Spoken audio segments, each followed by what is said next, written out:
क्या था last topic हमारा? लास्ट टॉपिक तो आई थिंक यही था, इसको एक शॉर्ट में रिवाइज कर लेते हैं। फैराडेज लॉ यही था ना, दो लॉ थे, ध्यान तो होंगे ही तुम लोगों को। फर्स्ट में क्या है? फर्स्ट को क्या था? ईएमएफ इंड्यूस्ड, ठीक है, इन अ सर्किट और कॉइल। कब तक? इसको दो पार्ट में समझो, due to the change in magnetic flux.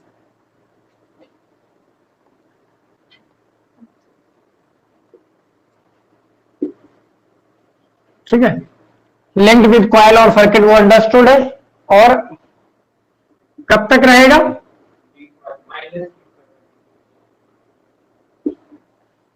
Last so long at the flux change.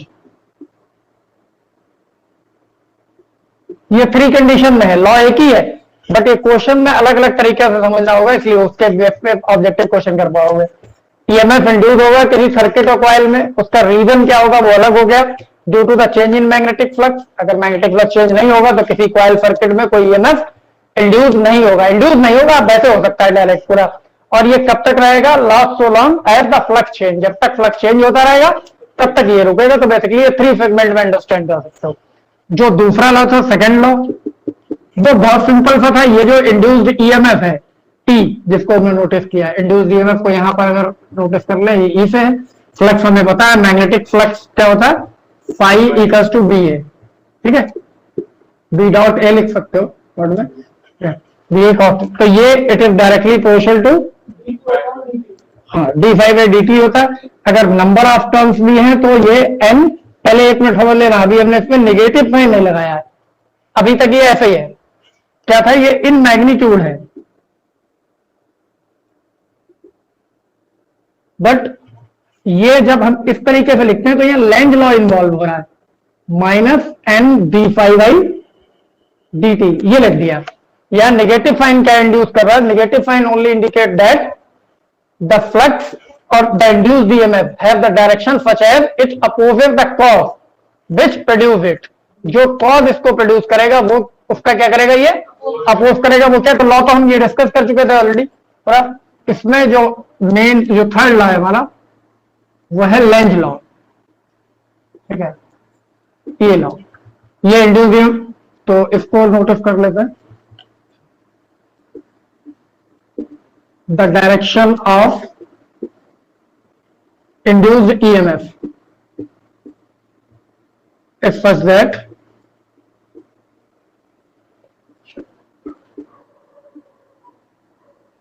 opposes the cause due to which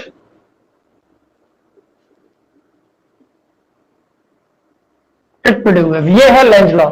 एक मिनट इसको समझ लेते हैं। The direction of induced EMF, या करंट भी इन्वॉल्व कर सकते हैं क्योंकि करंट भी प्रोड्यूस होता है, is such that it opposes the cause due to which it produce. जिसकी वजह से ये प्रोड्यूस होता है उसी का अपोज करता है ना। तो ये बेसिकली फैराडे लॉ को अंडरस्टैंड करने के लिए इसका यूज है। अदरवाइज आगे और क्वेश्चन में भी इसका बहुत सारा यूज होगा। इस चैप्टर में टॉपिक तो बहुत सारे हैं, लेकिन सबसे ज्यादा यूज होने वाला यही लॉ है, लेंज लॉ। मतलब मोस्टली क्वेश्चन में तुम्हें इसकी नीड होगी। पूरा कैसे होगी, कौन से क्वेश्चन ज्यादा आते हैं, पहले उसको शॉर्ट में डिस्कस कर लेते हैं। ये तो पहले ही पढ़ चुके हैं, सिर्फ याद आ जाए इसलिए सिर्फ नोटिस किया है हमने। आज हमने जो अभी रीड किया ये भी कोई इतना बड़ा टॉपिक नहीं है जिसको बहुत डिस्कस किया जाए, सिर्फ डायरेक्शन का इशू है। और उस डायरेक्शन, इस लेंज लॉ को समझ लेते हैं पहले। जैसे हमने एक कॉइल कंसिडर की, ये कॉइल है, इसमें हमने क्या किया? किसी सोर्स ऑफ ईएमएफ को ऐड कर दिया, पॉजिटिव नेगेटिव ले लिया ये, ठीक है।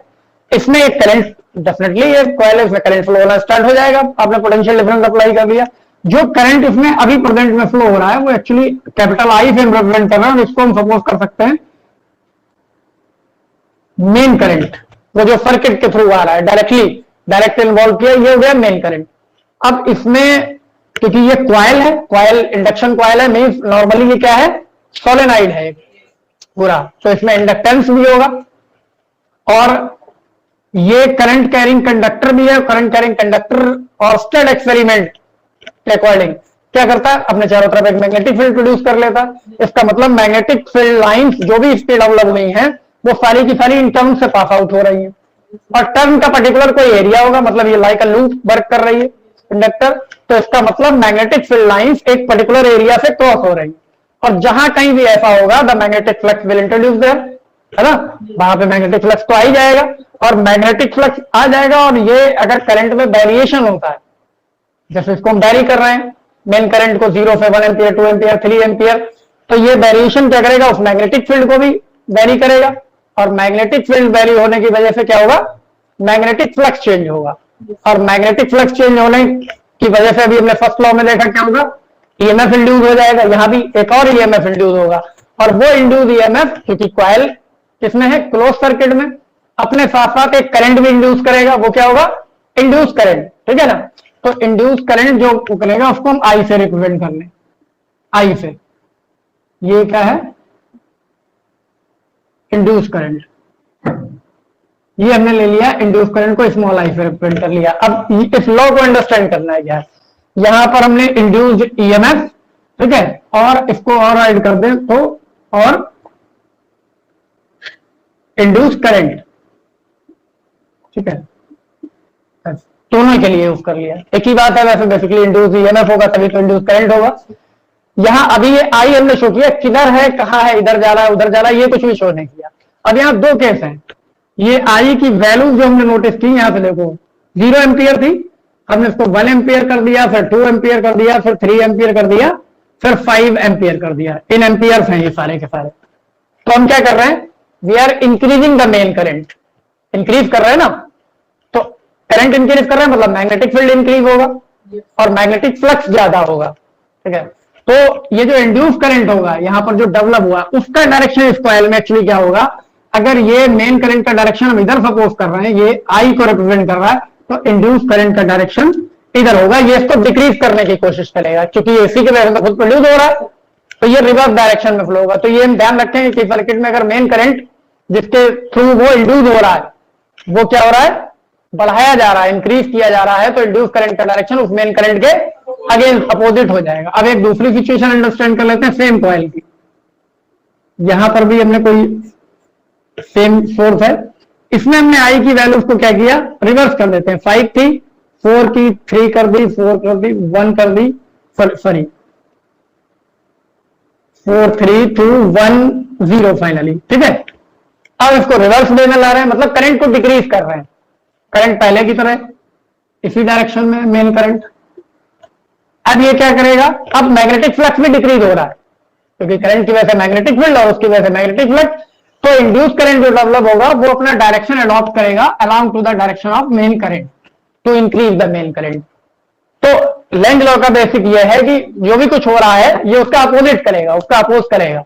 तो अपोजिट कैसे कर रहा है, जब डिक्रीज इंक्रीज कर रहा है तो डिक्रीज करने के लिए अपोजिट डायरेक्शन में फ्लो होने लगा, और जब डिक्रीज कर रहा है तो इंक्रीज करने के लिए सेम डायरेक्शन में फ्लो होने लगा कि ये पूरा तो मैनेज नहीं कर पाएगा लेकिन कोशिश करेगा कि ये इंक्रीज हो, तो ये उसी डायरेक्शन में फ्लो होकर उस करंट का अमाउंट बढ़ाने की कोशिश करेगा जो मेन करंट है एक ही कॉइल में फ्लो होने वाला।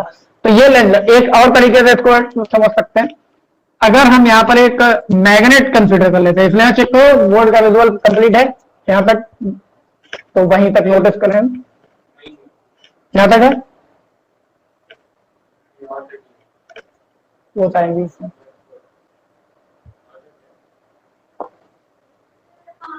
सकता है और नीचे थोड़ा, मतलब इतना है, ठीक।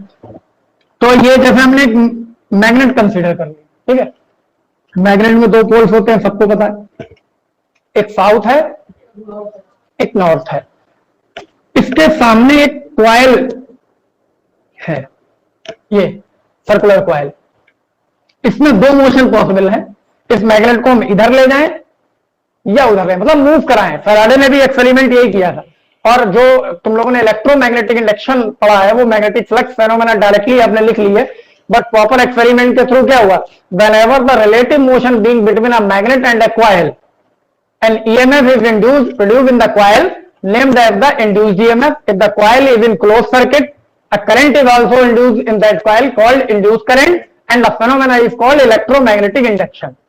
तो कॉइल मूव करे या मैग्नेट मूव करे, ठीक है, आप कहिए दोनों मूव करें, तीनों सिचुएशन में ईएमएफ इंड्यूस होगा। और इस पे भी डिपेंड करेगा कि जो मोशन है उसकी स्पीड क्या है, मींस वेलोसिटी के साथ पूरा। तो यहां इसको हम पहले शो करते हैं, जैसे ये नॉर्थ साउथ पोल है। Now the south pole is moving towards a coil, एक कॉइल की तरफ मूव कर रहा है। अगर आपसे आप क्वेश्चन पूछे जाएंगे इस पे बेस्ड इस तरीके, क्योंकि बहुत एक ही लाइन का लॉ है लेकिन इंपॉर्टेंट बहुत है क्वेश्चन के पॉइंट ऑफ व्यू से। South pole of a magnet is moving towards a coil, ठीक है, कंडक्टिंग कॉइल ही होगी डेफिनेटली, तो पता ही है पूरा। इसका आपको डायरेक्शन बताना है, what should be the direction of current induce in that coil. ये तो पता है कि ये कॉइल और इसमें मोशन हो रहा है, तो कॉइल में एक है ना एंटी क्लॉकवाइज बताया इन्होंने। चलो चेक कर लेते हैं है या नहीं है। सबसे पहले तो हमें ये समझना होगा, जो कि पता है तुम लोगों को, north pole in a magnet behaves like a positive pole and south as a negative. Concept वही है जो इलेक्ट्रिक फील्ड वाला था। From the positive charge electric field lines are originated and at the negative charge these are ending. लेकिन यहां end तो नहीं होती है, but originated from the north pole and enters in the south pole पूरा। तो नॉर्थ इसीलिए positive consider किया जाता है क्योंकि वहां से ओरिजिन है, और साउथ को नेगेटिव कंसिडर किया जाता है। अब जितने भी मूवमेंट हैं, चाहे वो नट बोल्ट का हो, विंडो का हो, डोर का हो, ओपनिंग और क्लोज, कोई भी डोर ओपन हमेशा होता है एंटी क्लॉकवाइज और क्लोज हमेशा होगा क्लॉकवाइज। सेम नट बोल्ट की थ्योरी है। यहां ये साउथ पोल है, ये नेगेटिव है। अब यहां लेंज लॉ का इन्वॉल्व हो रहा है, ये देख लो। जैसे ही ये कॉइल की तरफ आप मूव कराओगे, इसमें जो ईएमएफ इंड्यूस होगा उसका काम ही यही है कि जिस कॉज की वजह से वो प्रोड्यूस हो रहा है उसको अपोज करे। तो प्रोड्यूस हो रहा है इस साउथ पोल के टुवर्ड्स मोशन की वजह से, तो इसको अपोज किसका करना है, इस मोशन का करना है। हाँ नहीं, जो ये साउथ पोल इधर की तरफ आप ले जा रहे हैं तो मैग्नेट का मोशन हो रहा है, इसको इस मोशन का अपोज करना है। तो अपोज करने के लिए उसको क्या करना पड़ेगा, and all here a pole is also developed, that is the magnetic pole. अब वो कौन सा होगा ये डिसाइड करते हैं, क्योंकि सिमिलर पोल होंगे तो रिपल करेंगे और डिसिमिलर होंगे तो अट्रैक्ट करेंगे। तो अगर ये मोशन का अपोज करना है तो डेफिनेटली इसमें एक जो पोल डेवलप होगा वो बेसिकली साउथ होगा, कि दोनों सेम होंगे तो रिपल करेंगे तो इस मोशन का अपोज हो जाएगा। और अगर साउथ पोल डेवलप हुआ तो इसका बिहेवियर कैसा, एज ए नेगेटिव। और नेगेटिव का मतलब मोशन जो करंट का इसमें इंड्यूस होगा it should be clockwise not anti clockwise, है ना। हाँ सर से बता रहे हैं, जो लेंज लॉ है वो बेसिकली आपको क्या बता रहा है कि ईएमएफ इंड्यूस अगर किसी सर्किट में होगा, पहली बात तो ये कि मैग्नेट और कॉइल या कंडक्टर के बीच में कोई मोशन हुआ तो उसमें एक ईएमएफ इंड्यूस हो जाएगा, जबकि उनमें कोई कनेक्शन नहीं है, अलग अलग है। और वो जो इंड्यूस ईएमएफ है अगर सर्किट में को क्लोज कर दिया है, मतलब उसके बाद कोई रेजिस्टेंस जोड़ दिया जाए तो उसमें एक करंट भी फ्लो होने लगेगा। वो करंट डेवलप हुआ है इंड्यूस ईएमएफ की वजह से, इसलिए उसका नाम इंड्यूस करंट। अदरवाइज करंट तो सारे करंट ही होते हैं, करंट का simple means flow of charge है पूरा।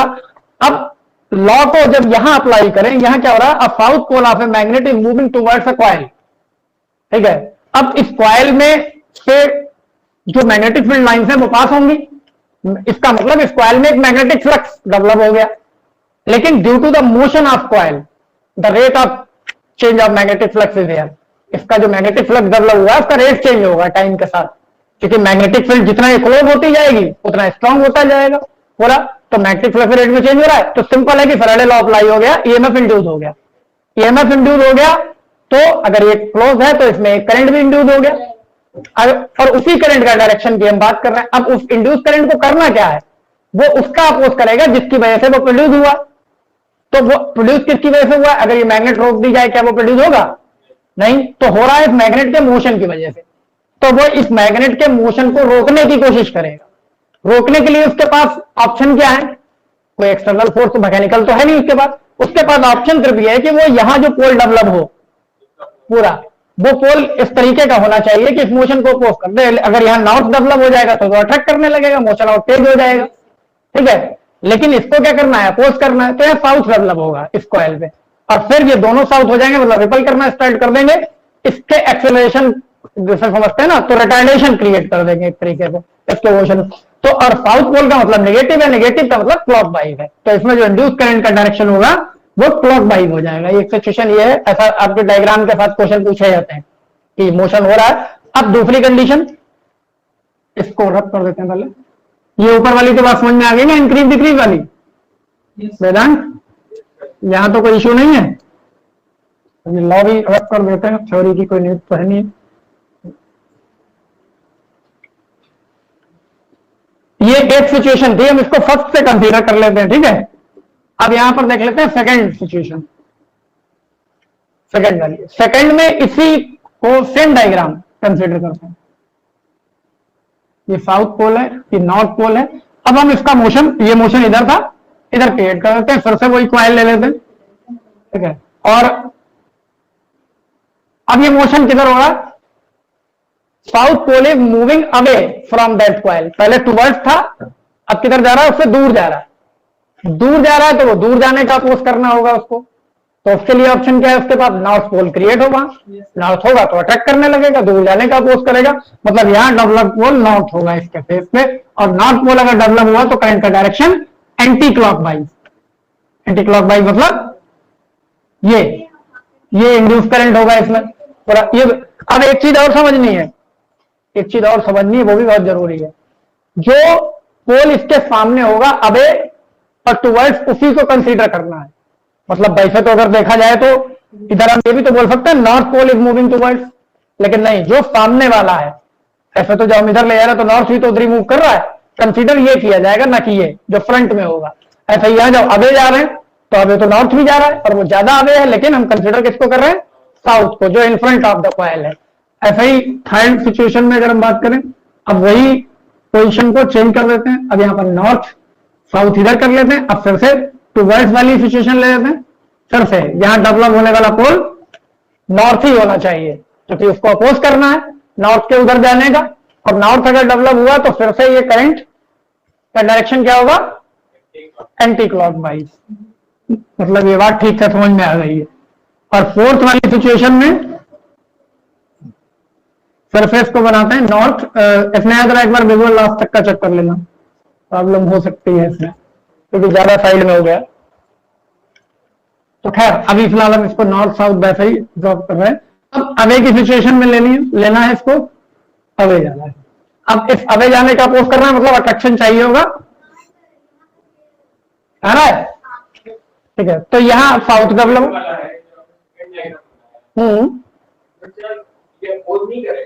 अपोज ही तो कर रहा है,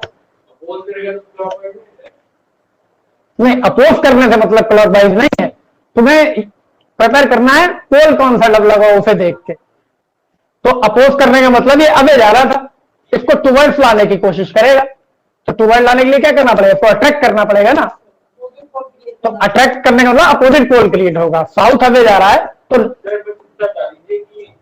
सेम पोल कैसे क्रिएट, तो पहचानेंगे कि अब जैसे मतलब मेरी बात नॉर्थ से साउथ गया, आपने कहा कि ये क्लॉकवाइज तब करेगा। नहीं, क्लॉकवाइज और एंटी क्लॉकवाइज का मतलब इससे नहीं कि किधर गया। क्लॉकवाइज और एंटी क्लॉकवाइज का मतलब है पोल कौन सा डेवलप होगा उस कॉइल पे, उससे ज्यादा बेटर अंडरस्टैंड करोगे। तो भाई मीनिंग तो दोनों का एक ही है, लेकिन पोल कौन सा डेवलप होगा। तो पोल सिमिलर भी हो सकता है, डिसिमिलर भी हो सकता है। सिमिलर के सिचुएशन में होगा, डिसिमिलर बस ये अंडरस्टैंड करना है। जब टुवर्ड्स मोशन हो रहा है, टुवर्ड्स, तो रिपल्सन होना चाहिए, तो मतलब डिसिमिलर होना चाहिए। और जब मोशन अवे हो रहा है ना, तो अट्रैक्शन चाहिए, है ना।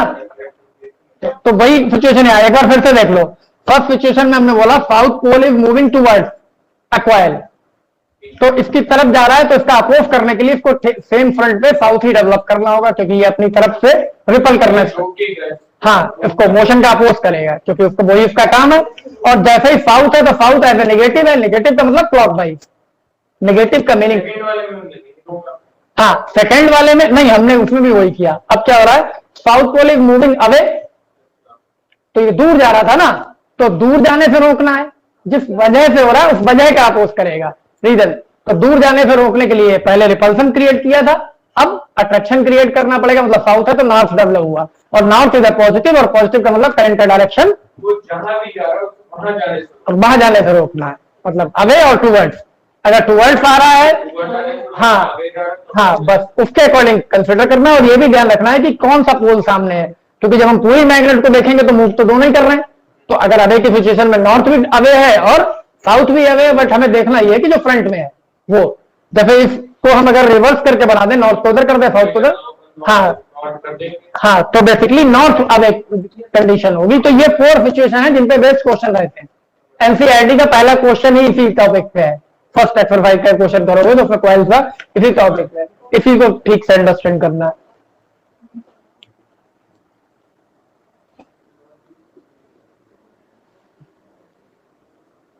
इसके लिए सबसे सही तरीका है, इस पे बेस्ड कुछ क्वेश्चन जो हम कल करेंगे आगे, तो वो थोड़ा और क्लियर हो जाए।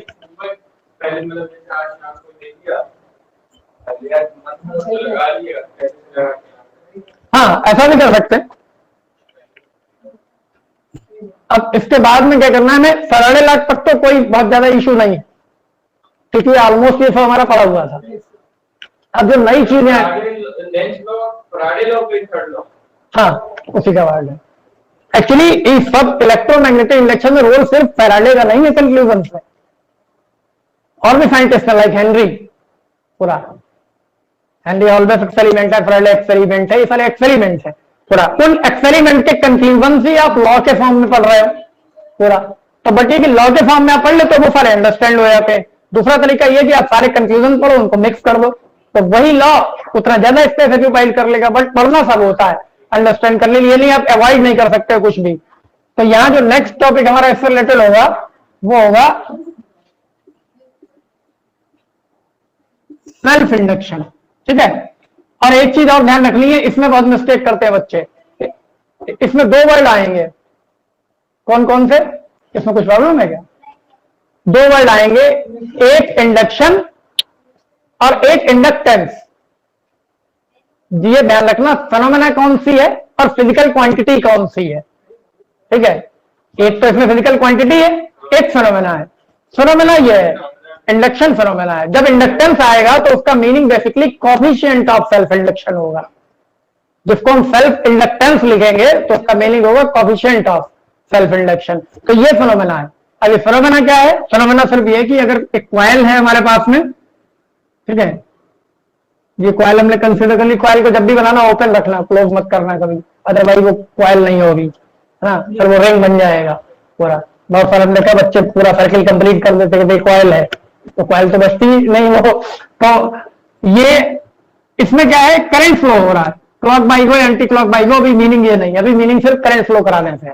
आपने इसमें करंट फ्लो कराया किसी भी एक्सटर्नल सोर्स के थ्रू, और इस करंट को वैरी किया, जैसे अभी किया था 0 to 1 2 3 4 5, या पॉइंट में वेरिएशन 1.5 1.7 1.8, इंक्रीज या डिक्रीज नो मैटर, अभी सिर्फ हम वेरिएशन की बात कर रहे हैं। जब ये वेरी होगा तो हमने ऑलरेडी पढ़ चुके हैं 4th चैप्टर में, there is a magnetic field produce at the centre of a current carrying circular loop और कॉइल। मैग्नेटिक फील्ड सेंटर में प्रोड्यूस होता है, मतलब यहां पर एक मैग्नेटिक फील्ड प्रोड्यूस हो जाएगा जिसकी वैल्यू होगी म्यू नॉट, अगर इसमें नंबर ऑफ टर्न्स भी है एन, और जो करंट फ्लो हो रहा है आई, और अगर इसकी रेडियस आर है तो क्यू आर। ये फॉर्मूला होता है magnetic field at the centre of a current carrying circular loop. तो ये मैग्नेटिक फील्ड, अब इसमें हम देख सकते हैं this magnetic field is depend upon the current flowing through the coil. जो करंट फ्लो हो रहा है उस पर डिपेंड कर रहा है। तो करंट अगर हम वैरी कर रहे हैं तो डेफिनेटली मैग्नेटिक फील्ड भी तो वैरी हो रहा है, और मैग्नेटिक, और ये कॉइल तो है ही है जिसका कोई पर्टिकुलर एरिया भी होगा, पाई आर स्क्वायर, नॉर्मली इसको जो बोल सकते हैं पाई आर स्क्वायर पूरा। तो इससे जनरेट होने वाली जो मैग्नेटिक फील्ड लाइंस है पास होने वाली, वो कंटिन्यू वैरी हो रही है। सिंपल सा मीनिंग हो गया कि मैग्नेटिक फ्लक्स वेरिएशन हो रहा है, और जहां भी मैग्नेटिक फ्लक्स वेरिएशन होगा वहां ईएमएफ इंड्यूस हो जाएगा। इसका मतलब इसके ये जो 2 पॉइंट्स जिनको हम लाइक पी क्यू या ए भी कुछ भी सपोज कर लें, इनके बीच में एक ईएमएफ इंड्यूस हो जाना है जो कि ई होगा। और अगर इन टर्मिनल्स पे इनको एज ए टर्मिनल कंसीडर करेंगे, हम कोई रेजिस्टेंस ऐड कर लें तो उसमें एक करंट भी फ्लो हो जाएगा, मतलब इंड्यूस ईएमएफ भी प्रोड्यूस हो जाएगा, ठीक है, सॉरी करंट भी प्रोड्यूस हो जाएगा। तो इसका मतलब, तो फेनोमेना ये क्या है, the production of induced EMF and induced current in a coil due to the variation in current flowing in it, है ना, और due to the variation of current in itself. इसी के करंट में, किसी और के में नहीं कर रहे हैं, ठीक है, इसी के करंट में अगर हम वेरिएशन कर रहे हैं और इसी से एसोसिएटेड एक इंड्यूस ईएमएफ डेवलप हो रहा है और इंड्यूस करंट, तो ये फेनोमेना क्या है, सेल्फ इंडक्शन। हाँ, वेरिएशन करना है, ये मैटर नहीं कर रहा है कि आप इंक्रीज कर रहे हो या डिक्रीज कर रहे हो, मतलब आपको वेरी करना है, करंट की वैल्यू फिक्स नहीं है। अगर यही सर स्ट्रेट वायर हो और उसमें हम लोग करंट इंक्रीज वहां भी होता है फ्लक्स, वहां भी एसोसिएट होता है, वहां भी चेंज होता है, क्योंकि फैराडे लॉ कंडक्टर के लिए भी है, सिर्फ कॉइल के लिए नहीं है पूरा। तो यहां क्या है, सेंटर पे ये वेरिएशन, वो इतनी बात समझ में आ गई। तो डेफिनेशन हमें नहीं लिखनी है, डेफिनेशन में सिंपल द फंडा है, द फेनोमेना, ठीक है, in which an EMF induce in a coil due to the variation of current in itself. खुद के करंट के वेरिएशन की वजह से जो ईएमएफ इंड्यूस होगा वो क्या हो जाएगा, सेल्फ इंडक्शन। अब इसकी जो कंडीशन हम यूज करते हैं वो ये होती, number of magnetic field line passes through the coil is directly proportional to current flowing through that coil. ये डायरेक्टली हमें पता है ना, एन फाई का मतलब क्या है, मैग्नेटिक फ्लक्स, और मैग्नेटिक फ्लक्स किस पे डिपेंड कर रहा है, एरिया तो फिक्स है, अगर रेडियस फिक्स है तो एरिया तो फिक्स है, बी के वेरी होने पे मैग्नेटिक फ्लक्स वेरी हो रहा है, इसका मतलब, और किसकी वजह से, आई की वजह से, तो ये डायरेक्टली प्रोपोर्शनल होना चाहिए। ये हमें ऑलरेडी कॉन्सेप्ट है हमारे पास, प्रोपोर्शनल रिमूव करेंगे तो there should be a constant. Constant जो भी हम यहां पर पुट करेंगे, हर आर्बिट्री कांस्टेंट होते हैं हर इक्वेशन में, तो यहां भी वही होगा, यूनिवर्सल कांस्टेंट नहीं है। Now this is equal to L I, और यहां जिस एल की हम बात कर रहे हैं ये एक्चुअली क्या है, coefficient of self induction.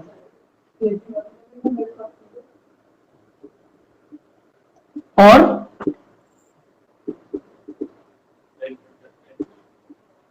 Self inductance, अगर आप इंडक्टेंस लिखते हैं तो ओनली सेल्फ इंडक्टेंस, और कोएफिशिएंट लिखते हैं तो इंडक्शन, तो ये एल है।